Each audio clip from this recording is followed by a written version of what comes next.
আমরা যখন কোনো মণ্ডপে মায়ের মূর্তি দেখতে যাই তখন কিন্তু আমরা বলি যে এই মণ্ডপের থেকে ওই মণ্ডপের মূর্তিটা বোধহয় আরও সুন্দর হয়েছে, বেশ সাজগুজ দেখে কিন্তু ভীষণ ভালো লাগে।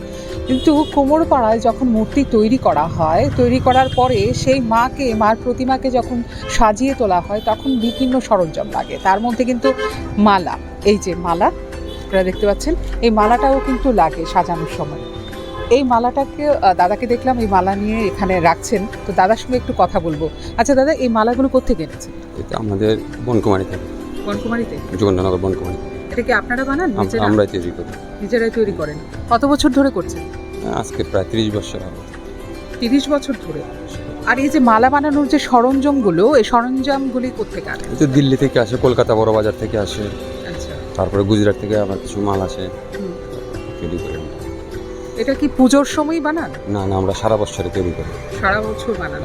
আচ্ছা, এই যে বাইরের থেকে আপনারা সরঞ্জামগুলো আনেন তারপরে এনে বানান বাড়িতে, মানে লাভের মুখটা কেমন দেখে? লাভের মুখটা তেমন একটা দেখা যায় না, মানে যদি কিছু আমাদের যদি কিছু মানে ইনভেস্ট করা থাকতো তাহলে আমরা কিছু একটু সামনের দিকে এগিয়ে যেতে পারতাম, কিন্তু আমরা মানে পুঁজি যেটাকে বলে আর কি, ওইটার জন্য আমরা ঠিকমতো পারছি না। নাহলে আমাদের পার্সেন্টেজটা একটু কম থাকে। কারণ এর তো বানাতে শুধু আমরা তো একা তো পারি না, আমাদের সাথে তো কারিগর আছে, কারিগরকে দিয়ে বানাতে হয়, এই আর কি। লাভের মুখ যদি আপনি না দেখেন তাহলে কেন এই ব্যবসা? দেখি না বলতে না ভুল হবে, নাহলে আমরা কিভাবে সংসার চালাই? আমরা এটার উপরে কোনো রকম নির্ভরশীল আছি, আর অন্যান্য কাজকর্ম করে টুকটাক। আপনার কারখানাটা কোথায়? আমাদের কারখানাটা হলো যোগেন্দ্রনগর বনকুমারী, কুমারপাড়া ধরে আর কি এটা। আচ্ছা, অসংখ্য ধন্যবাদ আপনাকে।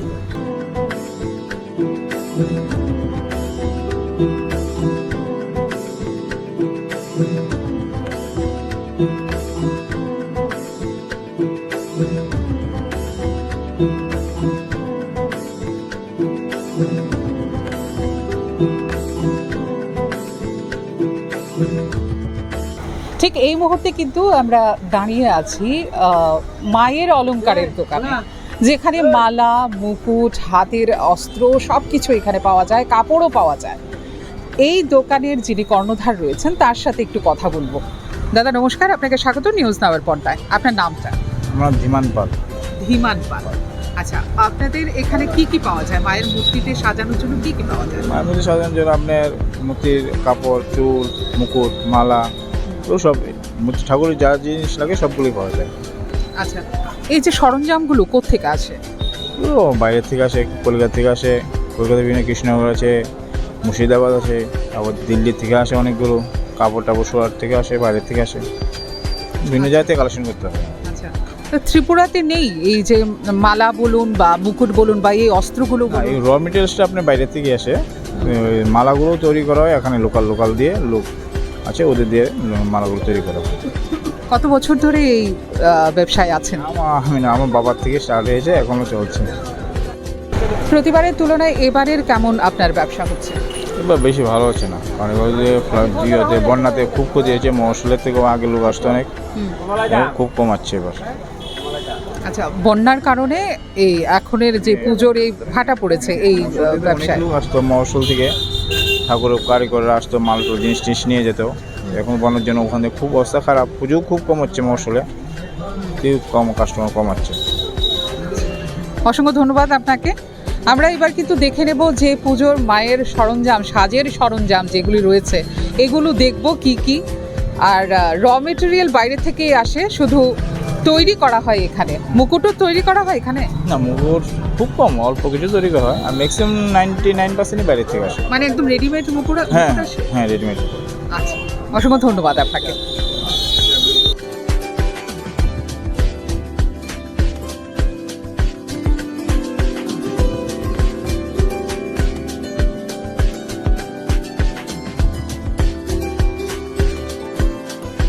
আপনার নামটা বলুন। হ্যাঁ, আমার নাম হচ্ছে সুমন পাল। আপনার দোকানে যতগুলো সরঞ্জাম দেখলাম মাকে সাজানো, সেই সরঞ্জামগুলো কোথা থেকে আসে? অ্যাকচুয়ালি এগুলি আসে আপনার ওয়েস্ট বেঙ্গল থেকে, রানাঘাট, কৃষ্ণনগর, ওই সমস্ত কুমারটুলি, ওই জায়গা থেকে আসে। ত্রিপুরাতে নেই? না, এগুলি কিছু নেই, কিছু আছে আপনার ওই লোকাল মালা কিছু তৈরি হয়, ওই জিনিসগুলি হয়, বাকি সব ওয়েস্ট বেঙ্গল থেকে আসে। থার্মোকলের কতগুলো ডিজাইন দেখলাম মণ্ডপ সাজানোর জন্য, এগুলো কোথা থেকে এসছে? এগুলি আপনার কুমারটুলি থেকে আসে। কুমারটুলি থেকে। মানে এগুলো এগুলো এখানে তৈরি এগুলি হয় না? তৈরি হয় না, মানে এখানে এগুলি আপনার পড়তা হয় না ওদের, যার জন্য ওইখান থেকে আনতে হয় আমাদের। মানে এখানে কি রেট বেশি হয়? রেট বেশি হয়। আচ্ছা, আমার এটা একটু জানতে ইচ্ছা করছে যে রেট বেশি হলে আপনি বাইরের থেকে জিনিসগুলো আনবেন, বাইরে যাওয়ার জন্য কি আপনার ভাড়া লাগে না, বা এই মালগুলি যে আসে এগুলিরও তো ভাড়া লাগে? অ্যাকচুয়ালি এই সমস্ত কাজ করার মানে এই সমস্ত কাজ করার লোকই নেই সত্যি কথা, আর যাও দুই একজন আছে, ওদের পটটা আসে না, পোষায় না আর কি। এখানকার মাল কিনে তারপর ওগুলি মজুরি দিয়ে পাওয়া যায়, মানে অনেকটা রেট পড়ে যায়। তাহলে মনে হচ্ছে না এই শিল্পটাই মরে যাচ্ছে আস্তে আস্তে? এটা তো স্বাভাবিক, ত্রিপুরা থেকে নয়, কিন্তু সব কিছু ওরা যদি মানে সস্তায় কিনতে পারতো, ওরা আমাদেরকে দিতে পারতো ম্যাটেরিয়াল। কি কি আছে আপনার এখানে? আমাদের এখানে আপনার ঠাকুরের রং থেকে শুরু করে কাপড়, ঠাকুরের গয়না, মালা, চাঁদমালা, এই সমস্ত এইবারের ব্যবসা কেমন হচ্ছে? আছে মোটামুটি। প্রথম দিকে একটু খারাপ ছিল বন্যার জন্য, আস্তে আস্তে একটু হচ্ছে। হ্যাঁ, আগের মতোই হচ্ছে। অসংখ্য ধন্যবাদ আপনাকে।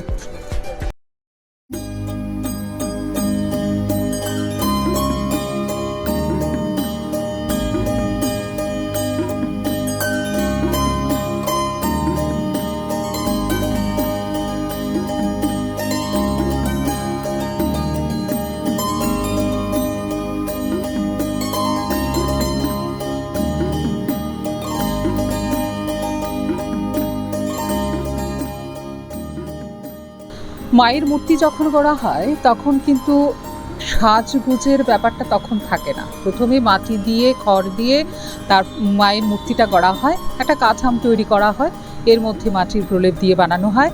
কিন্তু তারপর মায়ের মূর্তিটা বানানোর পর যে সাজ সজ্জা করানো হয়, সে বস্ত্র বলুন বা ছোটোখাটো নাকে যে নথনিটা লাগায়, সেটাও যখন সব কিছু মিলিয়ে একদম সব সাজিয়ে গুছিয়ে শেষ হয়, তখনই কিন্তু মায়ের মূর্তিটা ফুটে ওঠে, মনে হয় যেন একদম মা জ্যান্ত হয়ে উঠেছেন। আর ঠিক এই বিষয়টা নিয়েই কিন্তু আমাদের আজকে বেরিয়ে পড়া এবং বিভিন্ন সরঞ্জাম দেখা, কোথা থেকে আনা হচ্ছে, কিভাবে তৈরি হচ্ছে, সব কিছু জেনে নেওয়া। আপনাকে নমস্কার, স্বাগত নিউজ নাওয়ের পর্দায়। আপনার নামটা বলুন। আমার নাম অনুপ বসু। অনুপ বসু। বসু। আচ্ছা, আপনার এখানে মায়ের সাজসজ্জার জন্য কি কি আছে? আমার এখানে তো প্রতিমার একদম দড়ির থেকে, রং থেকে শুরু করে সাজ কাপড় সব কিছুই আছে। মানে মার কাজে যা যা লাগে সব কিছু এখানে পাওয়া যায়, কাঠ বাঁশ বন বাদে, মাটি বাদে। তো এগুলো আপনি কোত্থেকে আনেন? এগুলো তো আমরা বিভিন্ন জায়গা থেকে, যেমন সুরাট থেকে কাপড় আসে, কলকাতা, নবদ্বীপ, কৃষ্ণনগর, এখান থেকে সেট পাইটার যা কিছু লাগে রং টং দিয়ে আসে বড় বাজার থেকে। আর মালা? মালা এটা বড় বাজারেই পাওয়া যায়। হ্যাঁ। আর মায়ের যে মুকুট থাকে, এই যে মুকুটগুলো একটু দেখাবেন। এই যে মায়ের মুকুটগুলো, এগুলো কোত্থেকে? এগুলো কৃষ্ণনগর, নবদ্বীপ, স্পেশাল আর কি, স্পেশাল তৈরি হয় কৃষ্ণনগর, নবদ্বীপে। আচ্ছা, ত্রিপুরায় কি কোনো সময় খোঁজ করেছেন এগুলো ত্রিপুরাতে পাওয়া যায় কিনা? ত্রিপুরাতে কিছু কিছু তৈরি হয়, কিন্তু এত পরিমাণ দিতে পারে না, ওরা ডেলিভারি দিতে পারে না। যারা এগুলি তৈরি করে তারা নিজের কাজে এইগুলি লাগে, কারখানা আছে তারা নিজেদের কারখানাতেই লাগে। মানে যারা তৈরি করেন তারা তাদের নিজের কাজেই ব্যবহার করে? নিজের কাজেই ব্যবহার করে। মানে এমনি কোনো কারখানা এরকম নেই আর কি, এখনো এটা এতভাবে প্রচলন হয়নি যে যেমন কলকাতা যেমন ঘরে ঘরে এইসব জিনিস তৈরি করে, আমাদের এখানে এটা এখনো চালু হয়নি। আসলে এটা অনেক ধৈর্যের কাজ, ধৈর্য শক্তির কাজ, সময়ের কাজ। এরকম সময় আমাদের এখানে দিতে পারে না। ধৈর্য, সময়, আমি মাঝখানে একটু এটাকে যোগ করব, যদি আমি চাই আমার জায়গায় হোক, আমার এখান থেকেই লাগে, তাহলে? তারপরে ধরুন না, আমাদের এখানে চাহিদাটা কম হওয়াতে একদম কারিগররা এরকম পোষায় না। কিন্তু কলকাতায় তো বিভিন্ন জায়গার লোক আসে, আমাদের এখানে সীমাবদ্ধ, ত্রিপুরাই সীমাবদ্ধ। আর এরকম তো আর মৃৎশিল্পী এত নেই, এখন অনেক কমে গেছে আগের থেকে। বাইরের কারিগররাই তো ম্যাক্সিমাম এসে এখানে মূর্তি তৈরি করে। বড় বড় ক্লাব যেগুলো আছে সেটা তো সব বাইরের কারিগর, আমাদের লোকাল শিল্পী খুবই কম। আমার মনে হয় যেন এই জায়গাতে আপনার কি ভাবনা হবে? এখানে মৃৎশিল্পী কিন্তু আছেন, বেশ আছে মৃৎশিল্পী, আমরা জানি, হাতে করে গুণে দেখাতে পারবো, হ্যাঁ, ভালো ভালো আছে। মৃৎশিল্পী আছেন। কিন্তু তারপরও আমাদের রাজ্যের মানুষ বাইরের থেকে মৃৎশিল্পী আনান মায়ের মূর্তি গড়ানোর জন্য, এটা আপনি কতটা মেনে নিতে পারেন? এটা আসলে বাইরের থেকে আসুক, এটা আমরা কোনো দিনই চাবো না। আমরা চাই যে আমাদের নিজের দেশে যেই নিজের রাজ্যে যেই কারিগররা আছে তাদেরকে আরও সুযোগ সুবিধা দেওয়া হোক।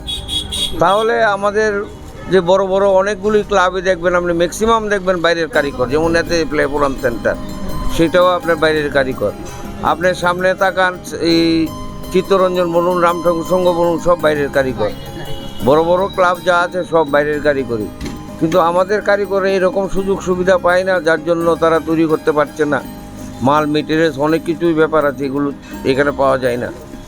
আস্তে আস্তে কিন্তু সব কিছু বিলুপ্তির দিকে চলে যাচ্ছে। আপনি ঢাকির কথাই ভাবুন, হ্যাঁ, ঢাকিটা নেই, সব ডিজে নিয়ে ঢ্যাং করে যে শব্দটা কানে লাগলেই মনে হলো এই তো মায়ের আগমন, মা এসছেন, সেই শব্দটাই তো হারিয়ে যাচ্ছে। কিসের জন্য? শুধু চাহিদা নেই বলে, আমাদের মধ্যে এই চাহিদা নেই বলে। আচ্ছা, আমি যদি মনে করি যে আপনাকে যদি আমি বলি যে আপনি নিজে মেটেরিয়াল এনে দিন, এখানে যারা শিল্পীরা রয়েছেন তারা হয়তো এই মুকুটগুলো বানাক, আপনি কি সেটা রাজি হবেন? রাজি হবো, কিন্তু ওদের পোষাবে না। মালটা ডেলিভারি কোথায় করবে? এখান তো সীমাবদ্ধ, ত্রিপুরা লোকই কেনাকাটা করবে। তো কলকাতা তো ওয়েস্ট বেঙ্গল তো বিভিন্ন জায়গার লোক আসে, এখান থেকে কেনাকাটা করে, আর তারা 12 মাস এইটা তাদের পবন থাকে। আমাদের কিন্তু সিজন অনুযায়ী এটা ব্যবসা। দুর্গাপূজা, লক্ষ্মী পূজা, তারপর কালী পূজা শেষ, তারপর আবার 6 মাস পর আবার সরস্বতী পুজো। এটা চাহিদাটা অনেক কম বাইরের থেকে। বুঝতে পেরেছি। আমরা বিজনেসটা তো বাড়ানো নিজের কাছে, হ্যাঁ, কিভাবে কে বাড়াবে সেটা নিজের কাছে। অসংখ্য ধন্যবাদ আপনাকে, আপনি এতটা সময় দিয়েছেন আমাদের। নিউজ নাও সকল সভ্যবিন্দুকে আমার তরফ থেকে আমি ধন্যবাদ জানাচ্ছি, শুভেচ্ছা জানাচ্ছি। আগামী দিনের শারদ উৎসবগুলো ভালোভাবে কাটুক, সেটাই কামনা করি। এই বলে আমি এখানেই শেষ করছি। অসংখ্য ধন্যবাদ আপনাকে। Thank you. এতক্ষণ আমরা যে বিষয়গুলো আপনাদের সামনে তুলে ধরলাম, আমি মীনাক্ষী, আমার সঙ্গে কিন্তু ক্যামেরায় রয়েছে রাহুল। News now.